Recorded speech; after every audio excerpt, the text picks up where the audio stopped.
Eventually, he heard his captors talking to each other, and the van made a series of sharp turns and came to a halt. Uncaring hands pulled him out. His cramped legs gave way, and as he slumped to the ground, the men cursed. More hands clawed at his legs, and he was carried bodily. He heard the crunch of boots on broken glass, then the sound of a door being thrown open. The footsteps became muffled, and he realized that he was being carried across a carpeted floor, and then he heard the sound of bolts being drawn back, and he was hustled down a flight of wooden stairs. More bolts rattled, and without warning he was thrown forward.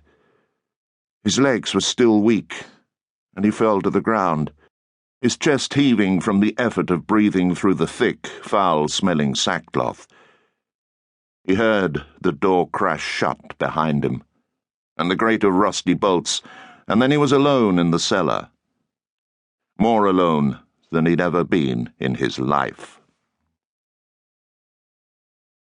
The doorbell rang just as Catherine Freeman stepped into the shower, and she cursed. She stood under the steaming hot spray and closed her eyes, enjoying the feel of the water as it cascaded over her skin. The doorbell rang again, more urgently this time, and she knew that whoever it was wouldn't go away. She climbed carefully out of the shower stool and dried herself with a large pink towel. Downstairs the dog barked, but it was a welcoming yelp rather than a warning growl. Catherine checked herself in the mirror.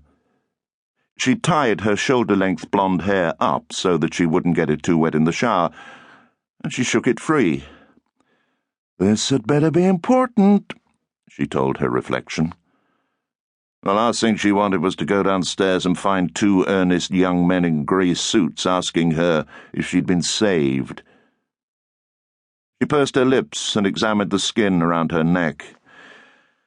"Catherine Freeman, you sure look good for a 35-year-old broad," she said, and stuck out her tongue. She threw the towel into a large wicker basket and picked up a purple bathrobe. The doorbell rang again as she ran down the stairs. I'm coming," she called. If it was Mormons, God help them, she thought. Buffy, a golden retriever, was sitting by the front door, her tail swishing from side to side. "A smart dog would have opened the door," said Catherine, and Buffy chuffed in agreement. Catherine yanked the door open to find Maury Anderson standing on the porch. He was wearing a plaid sports jacket and brown trousers, and his tie looked as if it had been knotted in a hurry. "Maury, I wasn't expecting you," she said, frowning. Anderson said nothing, and Catherine suddenly realized that something was wrong. Her hand flew up to her throat. "Oh, my God, it's Tony, isn't it? What's happened? Oh, my God, what's happened?" Her voice rose, and Anderson stepped forward to put his hands on her shoulders. "It's okay," he said. He's dead, isn't he?" She began to shake, and Buffy growled, sensing that something was wrong.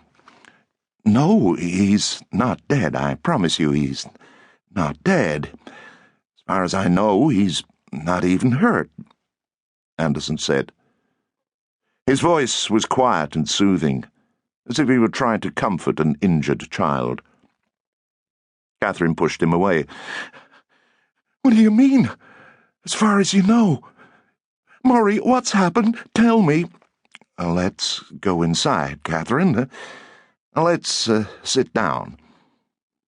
Catherine's robe had fallen open, but neither she nor Anderson was aware of her nakedness. Anderson closed the door and held her arm as he led her to one of the couches that straddled the fireplace.